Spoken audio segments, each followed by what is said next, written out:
We walked into a freaking shitstorm here! On our way. In a series of eye-popping trailers dating back to 2005, Killzone 2 has enraptured the masses with the promise of blurring the line between reality and the radical. Years have passed with a slow trickle of gameplay videos, closing in on those target renders offered up nearly a half a decade ago. It's just about time to finally enter the Killzone. Part 2 kicks off following the events of the original Killzone and the PSP's Killzone Liberation. You take the role of Sergeant Tomas Shevchenko, Sev to his compatriots, a member of the ISA, Interplanetary Strategic Alliance, taking the fight to Helghan, home of the Helghast insurgency. It's easy to tell friend from foe. The bad guys have beady little red glowing eyes filled with malice.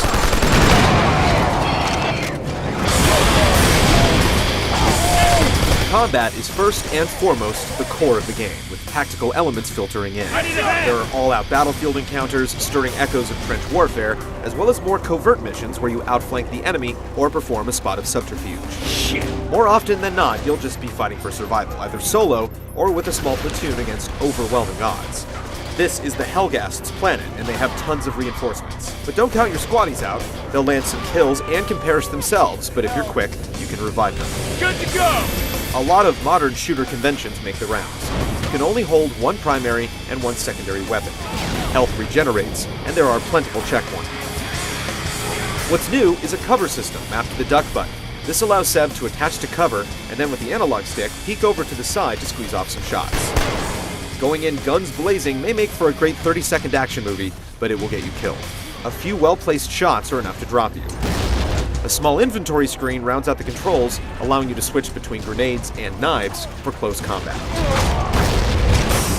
The preview build has a small but substantial armory with a few submachine guns, rifles, and rocket launchers. The sniper rifle incorporates 6-axis control, allowing you to finesse your aim with small tilts, but go too far and your shot will be foiled. 6-axis also shows up once in a while for turning valves and setting bombs, while an occasional barrier can require you to shoot out a control box.